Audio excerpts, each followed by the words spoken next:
11 सितंबर 2001 America के इतिहास का सबसे भयावह दिन। सुबह का वक्त था। न्यूयॉर्क की सड़कें रोज की तरह चहल पहल से भरी हुई थीं। लोग अपने दफ्तर जा रहे थे, कुछ लोग कैफे में कॉफी पी रहे थे। तभी अचानक आसमान में एक तेज आवाज गूंजती है। कुछ ही सेकंड बाद एक विमान वर्ल्ड ट्रेड सेंटर की ऊंची इमारत से टकराता है। लोग कुछ समझ पाते उससे पहले दूसरा विमान भी टावर से जा टकराता है। पूरी दुनिया की आंखों के सामने न्यूयॉर्क धुएं और आग के बादलों में घिर जाता है। हजारों मासूम लोग कुछ ही मिनटों में अपनी जान गंवा देते हैं। उस दिन अमेरिका ही नहीं, पूरी दुनिया कांप उठी थी। इस हमले के बाद एक नाम पूरी दुनिया में गूंजने लगा, ओसामा बिन लादेन।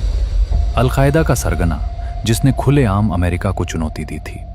अमेरिका ने उसी वक्त ठान लिया था, अब चाहे जितने साल लग जाएं, लेकिन इस शख्स को जिंदा या मुर्दा पकड़ना ही होगा।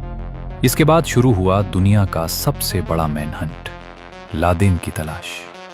अमेरिकी सेना अफगानिस्तान में घुसती है, तालिबान सरकार गिराई जाती है, पहाड़ों में छापेमारी होती है, गुफाओं में तलाशी ली जाती है। कई बार खबर आई कि लादेन मारा गया, कई बार कहा गया कि वो बुरी तरह घायल है, लेकिन हर बार ये खबरें झूठी साबित हुई। लादेन हर बार किसी न किसी तरह बच निकलता था। साल दर साल बीतते गए, 2002, 2003, 2004, लेकिन लादेन का कोई पक्का सुराग नहीं मिला। CIA की टीमें पाकिस्तान अफगानिस्तान बॉर्डर पर लगातार काम कर रही थीं। फोन कॉल्स ट्रैक किए जाते थे, सैटेलाइट से इलाकों की तस्वीरें ली जाती थीं। कई संदिग्ध लोगों को पकड़ा गया, पूछताछ हुई। ओसामा बिन लादेन की तलाश में CIA को लगभग 10 साल लग गए। 2001 से लेकर 2010 तक अमेरिका ने अफगानिस्तान से लेकर पाकिस्तान की सरहदों तक हर संभव जगह पर उसकी खोज की, लेकिन हर बार हाथ खाली ही रहे। कई बड़े आतंकी पकड़े गए, कई से कड़ी पूछताछ भी हुई, लेकिन ओसामा तक पहुंचने वाला कोई पक्का सुराग नहीं मिल पाया। CIA के अफसरों को लगने लगा था कि या तो ओसामा मर चुका है या फिर वो इतनी सुरक्षित जगह पर छुपा है जहां तक पहुंच पाना लगभग नामुमकिन है। इसी दौरान ग्वांतानामो बे जेल में बंद अल-कायदा के कुछ कैदियों से पूछताछ की जा रही थी। इन्हीं पूछताछों के दौरान एक नाम बार बार सामने आने लगा, अबू अहमद अल-कुवैती। कैदियों ने बताया कि Abu Ahmed al Kuwaiti Osama bin Laden का बेहद भरोसेमंद आदमी था और वही उसके लिए संदेश पहुंचाने का काम करता था। लादेन बाहर की दुनिया से संपर्क रखने के लिए इसी एक शख्स पर भरोसा करता था। CIA को यहीं पहली बार लगा कि अगर इस आदमी तक पहुंचा जा सके तो शायद ओसामा तक पहुंचने का रास्ता मिल जाए। इसके बाद CIA ने अबू अहमद अल-कुवैती को ट्रैक करना शुरू किया। उसके फोन कॉल्स पर नजर रखी जाने लगी, उसके संपर्कों को खंगाला जाने लगा और जहां जहां वो जाता था उसकी हर गतिविधि रिकॉर्ड की जाती थी। काफी वक्त तक वो CIA की नजरों से बचता रहा, लेकिन आखिरकार एक दिन उसकी लोकेशन ट्रेस हो गई। पता चला कि अबू अहमद अल-कुवैती पाकिस्तान के एबटाबाद शहर में आना जाना करता है। सितंबर 2010 में अल-कुवैती इस्लामाबाद से निकलता है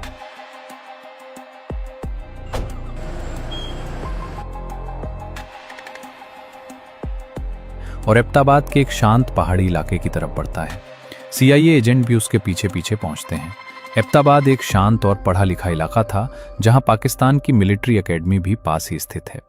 CIA को पहले तो यकीन ही नहीं हुआ कि इतना बड़ा आतंकी इतनी सुरक्षित और आम जगह पर छुपा हो सकता है।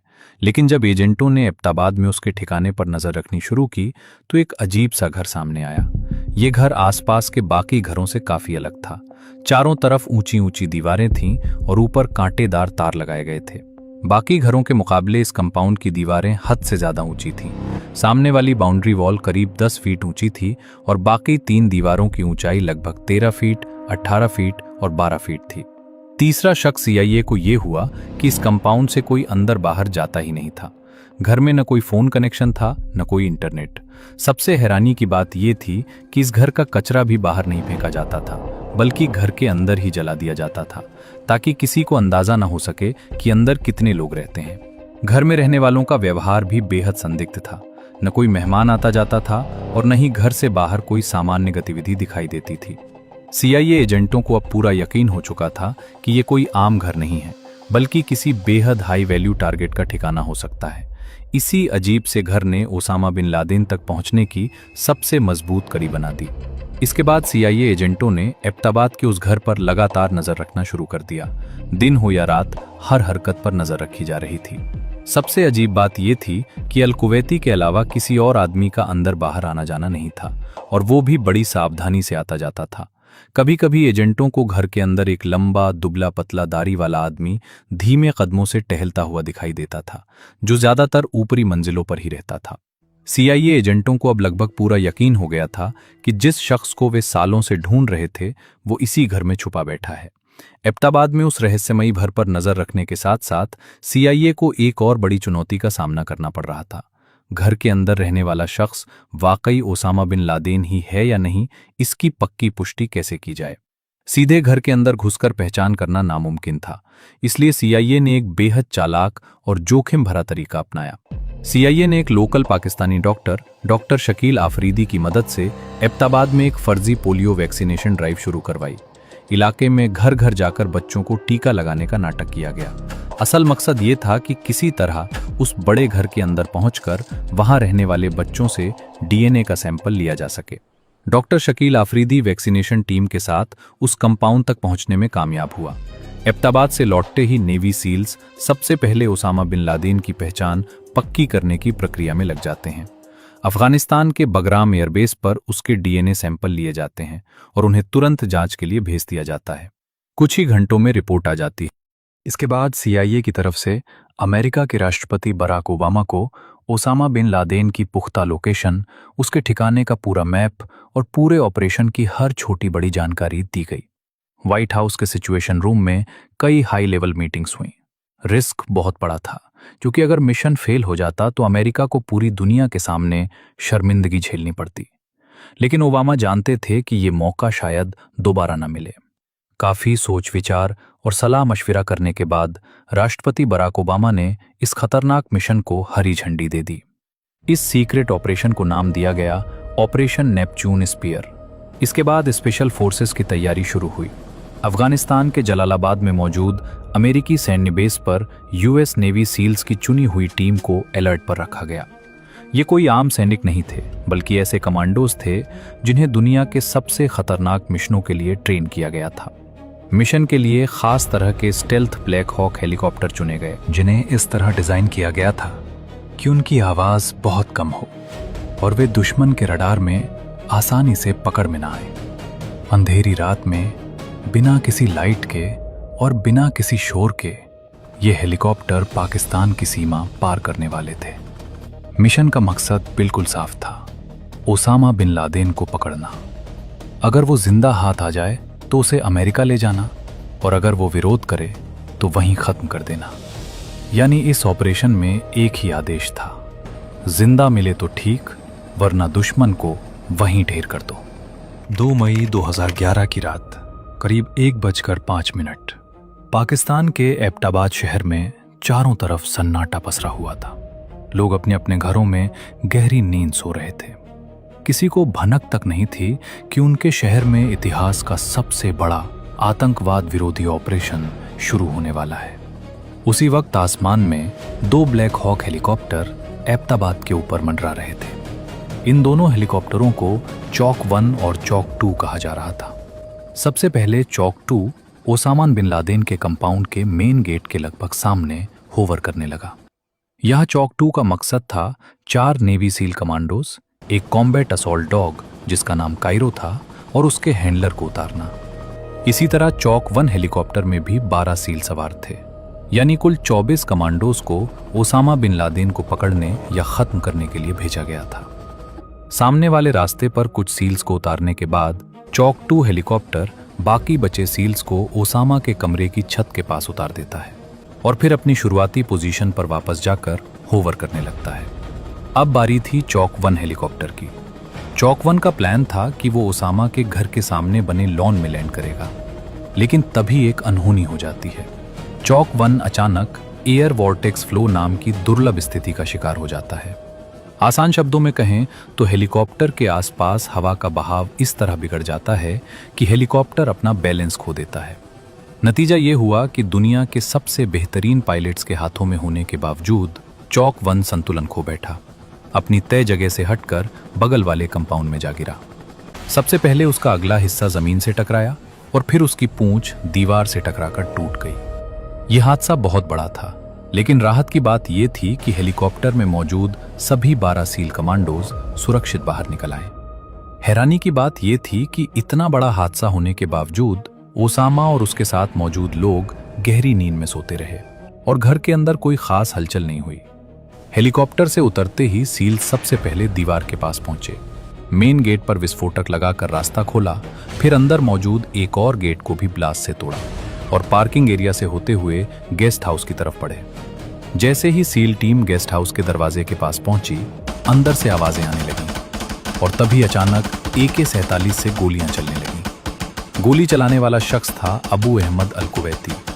उस वक्त गेस्ट हाउस के अंदर 4 लोग मौजूद थे, 2 छोटे बच्चे जिनके ऊपर कंबल डाले गए थे, अबू अहमद की पत्नी और खुद अबू अहमद अल कुवैती, जो ओसामा बिन लादेन का सबसे भरोसेमंद पाकिस्तानी कुरियर और दाहिना हाथ माना जाता था। जवाबी कार्रवाई में सील्स की गोलियां अबू अहमद को लगीं और वो वहीं ढेर हो गया। इसके बाद उसकी पत्नी बाहर निकलकर चिल्लाने लगी कि तुमने उसे मार दिया है। उसने ऐसा इसलिए किया ताकि सील्स फायरिंग रोक दें और बच्चों को गोली न लगे। सील्स ने अबू अहमद की पत्नी को हिरासत में लिया और ऑपरेशन आगे बढ़ाया। गेस्ट हाउस को सुरक्षित करने के बाद कुछ सील्स मेन बिल्डिंग की ओर बढ़े और कुछ ने अंदर का गेट खोलकर बाकी टीम को अंदर आने का रास्ता दिया। अब पूरी टीम मेन बिल्डिंग की तरफ बढ़ चुकी थी। जैसे ही ग्राउंड फ्लोर में एंट्री हुई, सामने अबरार दिखाई दिया, जो अबू अहमद का छोटा भाई था।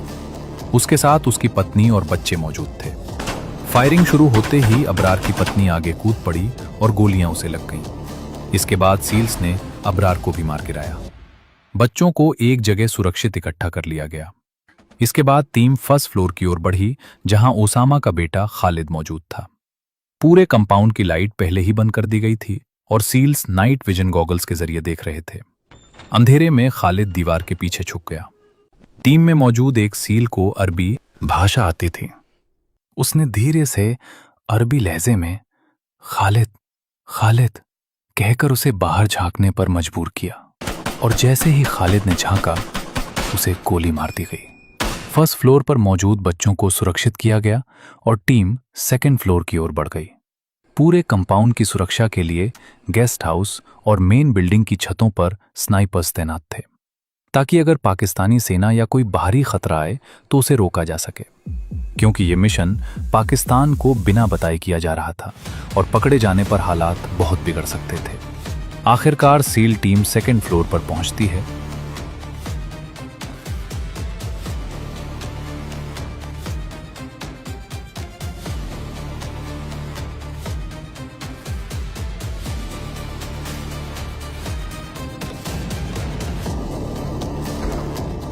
जहां ओसामा बिन लादेन अपनी दोनों पत्नियों के पीछे छुपने की कोशिश कर रहा था और उन्हें आगे ढकेल रहा था।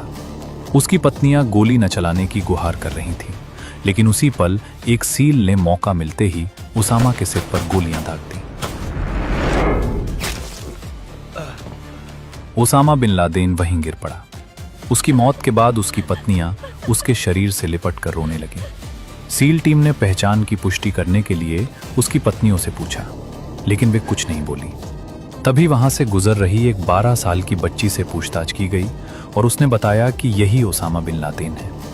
इसके बाद घबराई हुई एक पत्नी ने भी पुष्टि कर दी। पहचान कंफर्म होते ही सील्स ने सैटेलाइट फोन पर अपने commander vice admiral William McRaven को कोड वर्ड में सूचना दी, Geronimo Geronimo Geronimo Geronimo EKIA, यानी टारगेट खत्म कर दिया गया है। यह खबर मिलते ही व्हाइट हाउस के सिचुएशन रूम में बैठे राष्ट्रपति बराक ओबामा और उनकी टीम की खुशी का ठिकाना नहीं रहा। इसके कुछ ही देर बाद राष्ट्रपति ओबामा देश को संबोधित करने के लिए सामने आते हैं। उनका संदेश साफ और गंभीर था।